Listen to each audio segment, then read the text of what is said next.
Regresamos al noticiero, 11:41 en toda la República Argentina, y abran paso, que ya lo tenemos del otro lado, a Patricio Oliver Abdala con la actualidad, imagino de Medio Oriente, pero vamos a decir internacionales porque no sabemos hacia dónde sacó tickets. ¿Qué tal, Diego? ¿Cómo están? Un saludo a toda la gente de Punto Cero, a todos los que están escuchando, están viendo. Sí, como vos lo decís, tenemos que hablar de un tablero que se mueve rápido, ¿no? Este año, y que va a tener muchas definiciones y muchas cosas muy relevantes de acá a diciembre, ¿no? Para empezar un poquito, si querés, este caldo que tenemos de cosas, bueno, podemos empezar en el Líbano, ¿no? Si bien toda la atención se centra en lo que pasa entre Gaza e Israel, tenemos algunas novedades de lo que está pasando en el Líbano. Recordemos que el año pasado, fin del año pasado, terminaba una de los enfrentamientos más violentos que había entre Israel y Hezbollah, donde directamente, bueno, lo más importante que pasó fue el asesinato o ya destrucción, eliminación, como quieran llamarlo, del líder de Hezbollah, Hassan Nasrallah, dentro del sur de Beirut, del sur de los suburbios de Beirut, que bueno, fueron varios días donde hubo mucha destrucción de lo que son los edificios, de los civiles. Bueno, es una guerra que fue bastante dura para el Líbano, nuevamente otro conflicto que lo golpea y lo deja muy debilitado a nivel social también, ¿no? A partir de ahí, con una nueva autoridad a nivel presidencial en el Líbano, Joseph Aoun quiso hacer un cambio bastante radical y empezar a negociar de alguna forma, por un lado, el alto al fuego que tendría que llegar en esos meses con Israel, obviamente entre Israel y Hezbollah, y el gobierno libanés se comprometió a controlar a Hezbollah y que empiece un desarme de todo lo que tiene que ver con su estructura militar de armamentística dentro del Líbano. ¿Qué pasa? Con el tiempo, obviamente, Israel, por un lado, no respetó el acuerdo del cese al fuego, siguió atacando hasta el día de hoy, sigue atacando distintos puntos del sur del Líbano y en el centro de Beirut también.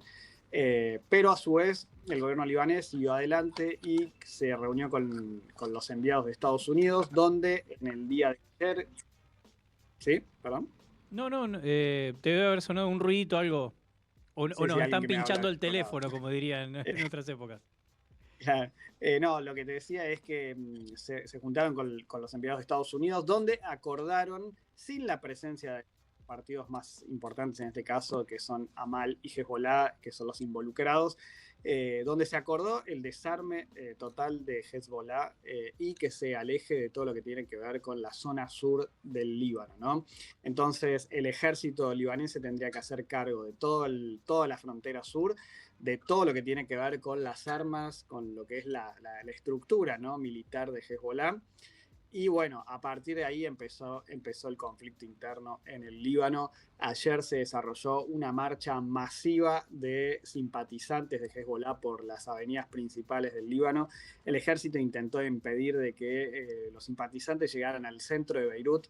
Era unos centenares o miles de simpatizantes en motos dirigiéndose por todas las carreteras del Líbano hacia el centro de Beirut, ¿no? Y acá empiezan unos cuestionamientos y empieza la gran pregunta de qué pasará hacia el futuro, en los próximos días y en los próximos meses, entre el gobierno libanés, el ejército y lo que es todo Hezbollah, ¿no?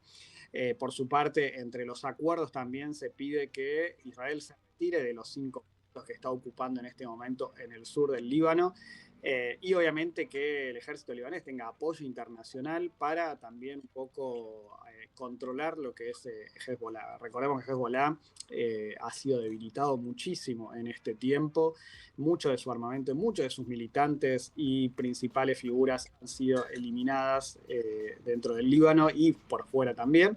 Así que bueno, el ejército libanés tiene una gran tarea de empezar a ocupar todos esos lugares que Hezbollah ha tenido durante mucho tiempo dentro del Líbano. A lo que también podemos preguntarnos es a dónde escalará este conflicto interno, ¿no? Esto, recordemos también los largos procesos devastadores que tuvo el Líbano de guerra civil dentro del mismo territorio, y esperemos que escale a esto, pero bueno, el Líbano está como, ¿no?, tiene la espada de Damocles sobre la cabeza en este momento, de decir, bueno, ¿qué? O dejamos que Israel haga lo suyo con mano propia de ir a atacar y tratar de eliminar ellos a Hezbollah dentro del territorio libanés, que llevaría a una guerra también que no sabemos dónde podría terminar, o también el ejército y el gobierno libanés hacerse cargo ellos de querer desarmar totalmente Hezbollah y obtener todo ese armamento para su ejército, lo que también podría llevar a un conflicto interno o tal vez una no tan querida guerra civil, que puede ser una de las opciones, ¿no? Pero bueno, esperemos que no lleguen a estos términos porque una vez más el Líbano sería golpeado entre ¿no? Tantos golpes que ya ha tenido durante todo este tiempo, y obviamente la crisis económica, la crisis estructural que vive el Líbano es terrible. Así que bueno, en los próximos días vamos a tener más novedades acerca de lo que esté pasando allí, sobre todo por ahora digamos son movilizaciones del partido, el partido de Dios, como le dicen, ¿no? Hezbollah, dentro del territorio libanés. Bien, pero no solo tenemos actualidad del Líbano, supongo. No, de ahí saltamos ahí cerquita, ¿no? A lo que está ocurriendo en Gaza en estos últimos días. Y bueno, es de público conocimiento ya lo que dijo Netanyahu en las últimas horas, de que Israel va a ocupar toda la franja de Gaza finalmente, ¿no? Que era lo que se venía especulando desde hace mucho tiempo de lo que podía pasar. Recordemos que el ejército israelí tiene el 75% de la franja ya ocupada y que en este momento lo que tendrían que hacer es el restante, ¿no? Porcentaje de lo que es la franja, que es lo que no está casi destruido, pero bueno, está en pésimas y malísimas condiciones, sobre todo donde se acumula el mayor porcentaje de gente, ¿no? Que está aglomerada cercano a esos centros de ayuda humanitaria. Que bueno, también recordemos que las últimas semanas, en los últimos noticieros que tuvimos, habíamos dicho, ¿no? Toda la crisis humanitaria que se estaba viviendo, la hambruna que se estaba generando a partir de que Israel no dejara entrar alimentos. Bueno, después hubo también una campaña, digamos, desde el lado israelí para mostrar de que esto no estaba siendo así, de que en verdad le tiró la culpa y le tiró la pelota a la ONU, de que ellos eran los que no estaban repartiendo la comida, donde también podíamos ver imágenes de camiones, después, bueno, se dejó entrar camiones con ayuda humanitaria, pero también pudimos ver a los colonos que este tipo de grupos salvajes, ¿no? Que no dejan ingresar los camiones, que tiran la comida, que tratan de impedir de que eso llegue a manos de quienes reparten la ayuda dentro de la franja de Gaza. Así como también se criticó mucho esta especie de, corral donde se le entrega la ayuda humanitaria, donde se ve claramente cómo se le dispara a la gente que está tratando de pedir ayuda, pedir comida sobre todo, ¿no? Y obviamente las personas que están muriendo, los niños que están muriendo por la falta de alimentos, la falta de medicamentos, etcétera, que se agrava con el paso del tiempo.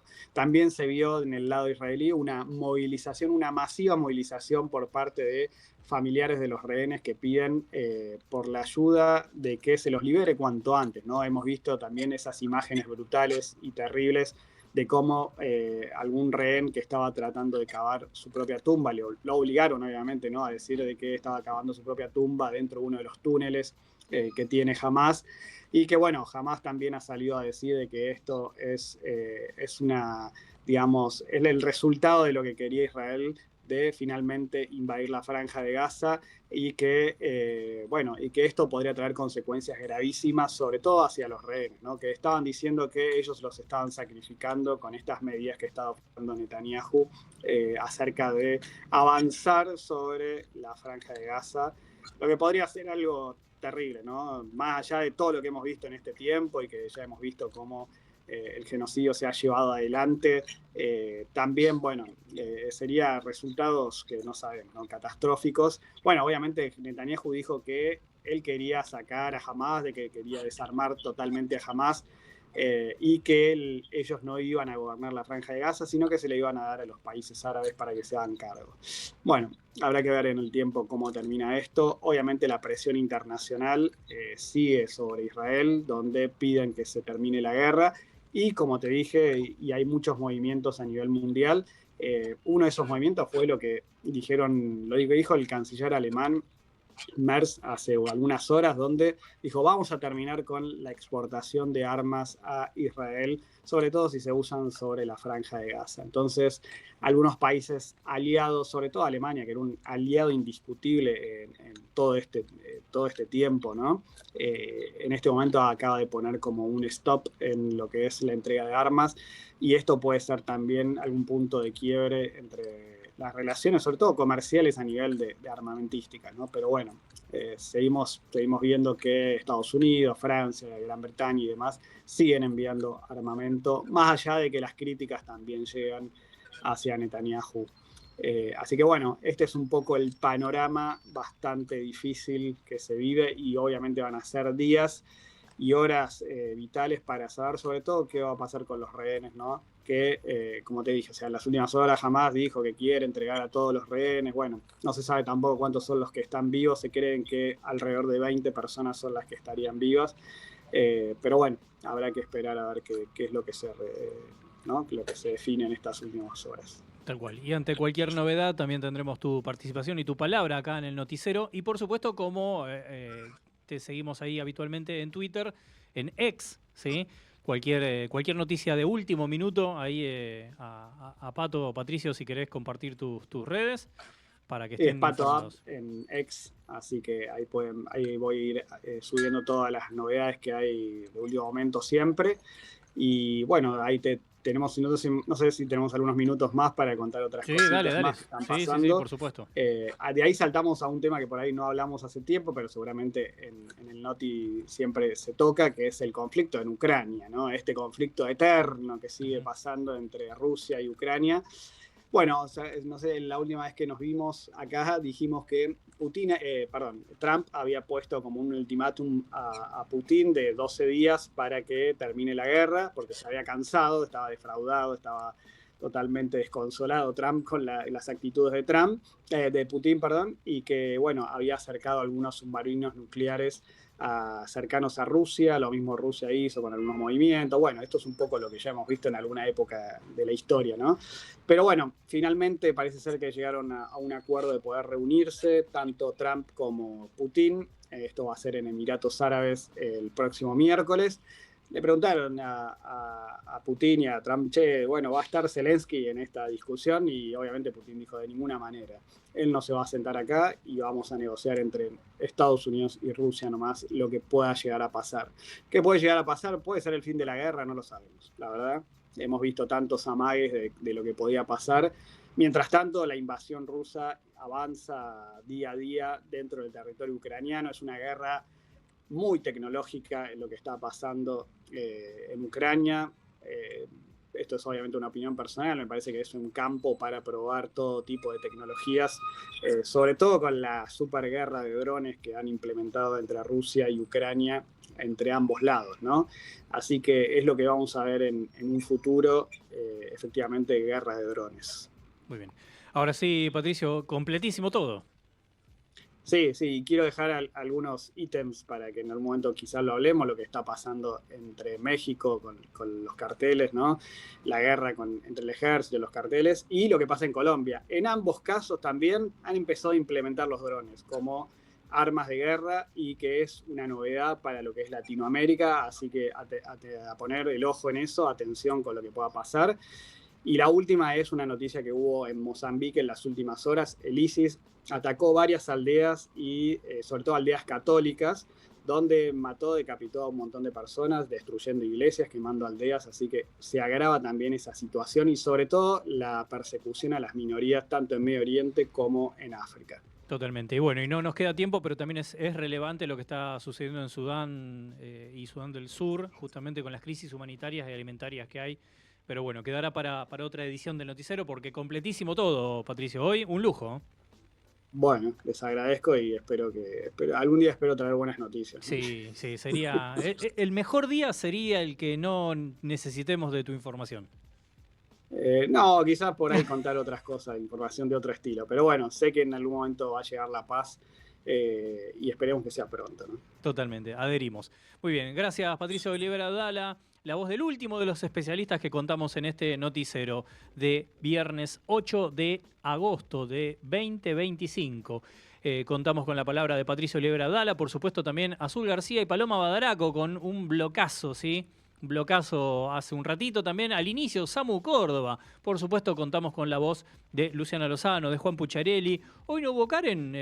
No la escuché a Karen hoy. Claro, bueno, pero Karen Abayay siempre está firme junto al pueblo, podríamos decir, para actualidad medioambiental. Sí, del otro lado del mostrador, sí, haciendo magia desde que empieza el Noti en la semana y hasta que termina. Y después también Lucía Fidalgo y Nahuel Isela. Alto equipo tiene este noticiero. Mi nombre es Diego González y les prometo que se van a quedar, mira qué bien, así es fácil, les prometo que se van a quedar en toda la continuidad de Punto Cero porque hay programación hasta la noche. El Noti se va, ya llega a Redes de Bienestar en instantes, luego tendremos una programación muy extendida, pero ya es tiempo de retirarnos. Recuerden, Stay Classy San Diego, tengan buen viernes, muy buen fin de semana y chau.